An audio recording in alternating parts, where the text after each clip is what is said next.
I'm here with Your girl Desi too. and Your girl Miss Ja. and Xavier Brandon on the and the MIC. guest of the hour is Young Dro. Dro. Woo, woo, woo, Stupid woo, Fruity woo. Swag is in the building. Yeah. The first descriptive rapper is in the building. Yeah. The first rapper that compares colors to fruit in the building. Yeah. We here and he's dressed the part. That's a Louis rag, a polo, you know what I'm saying? Everything. Always dress. Yes. Dro is here. We man. here. Dro's here. Young Dro's in the building. Dro, What's good? what are you? Try to give him the How you been, Dro? I get the bomb. I get the Yo, bomb he just shot. yo, that's the flex bomb. We I've ain't even been got good. clearance I've for been that. Yo, what are you doing here right now, Dro? Done sold more records than I can count. You know what I'm saying? Done seen in many cities that you can go. Yeah. What you doing here back in the city? Well,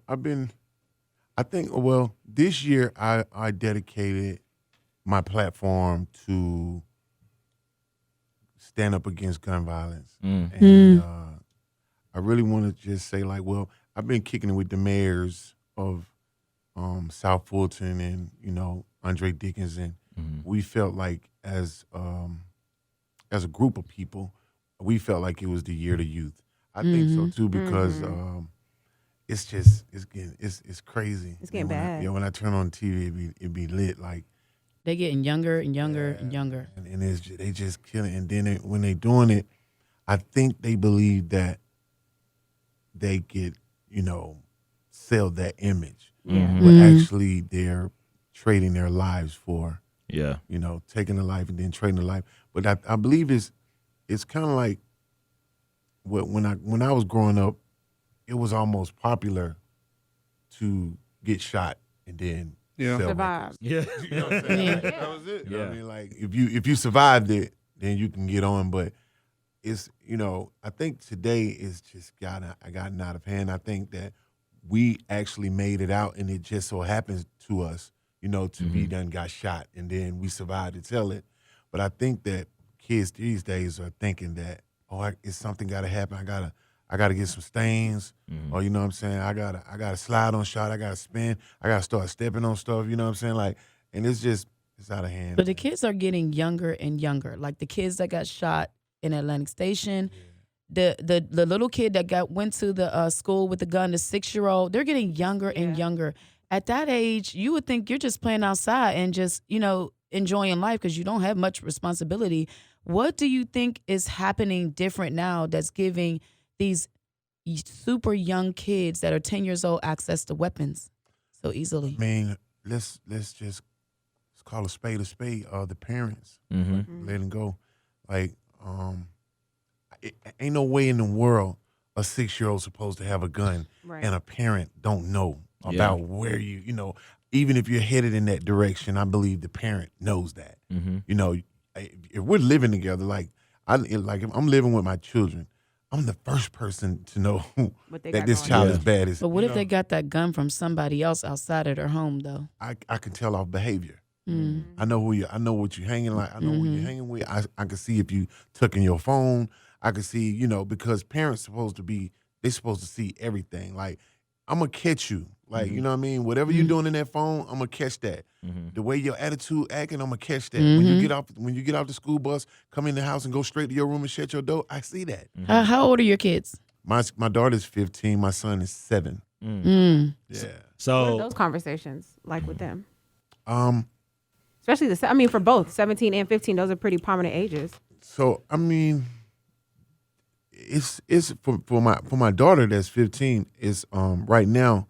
I'm just explaining to her about boys. putting her on game. Yeah, because I consider myself a player coming up, and I told her, look, this is trash talk and what guys say. But my 7-year-old son, I have to be more of an example, and then I'm cautious about what he hears. I don't really I don't try to use profanity around him that much. Yeah.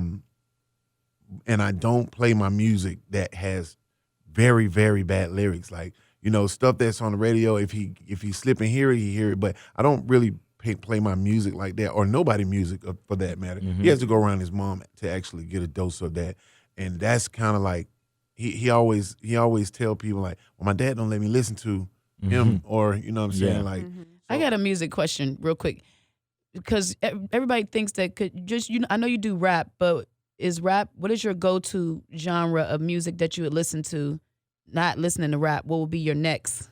Oh well, I actually I like rap, but I listen to alternative music. Like that's my go-to music, like Taylor Swift and Goo Goo Dolls and stuff like Yeah, that. Dro. Okay, listens see? to Taylor Swift. Yeah, see, everybody listens to like something totally different from what they, persona. Facts. Yeah. News and Talk 1380 WAOK, Voice in the Streets Unfiltered. If you're just tuning in, we're talking to Young Dro. He's been doing some work in the community with teens about teen violence. Definitely been pulling up at schools, doing programming, doing a great work. Dro, father to father, I want to get back on that subject of you're an artist, you're a lyricist, you are a person who is from the hood, you made it out. You may frequent here and there, but you said you're trying to be an example for your kids, right? Yeah. So how do you consciously, for you, reconcile this type of music I enjoy, this is the type of music that I produce and I create. However, this is the type of music that's going to be allowed in my home. You know what I'm saying? How do you reconcile that? So this how I do it. I believe that hip hop has a negative and a positive influence on the culture. Yeah. We get a lot of flack for our lyrics and what they sound like, but I feel like people should know the truth about some of the stuff they hear, Of course. and kids for that matter. And I think that, I know that most of the stuff that I hear and most of the stuff that come out of our mouth is fiction, like just like Mickey Mouse is. Yeah. You're just repeating stuff. So to speak. Yeah. You know what I mean? And on the flip side, I come from poverty. My family still lives in poverty, and I speak my truth. You know what I mean? So I want, when I say that, I mean so this is what's real, and this is what is fabricated. You know what I'm saying? So when I'm explaining it to my kids, you feel what I'm saying? When I don't let them listen to stuff, I'm like, well, hey, listen, until you get of age to where I could tell you that he's just telling his truth about, because when I on Shoulder Lean, when I said don't nobody live with my mom but a bunch of junkies, yeah, I was telling the truth. Facts. You know what I mean? Facts. But I don't expect for somebody to try to live in that truth.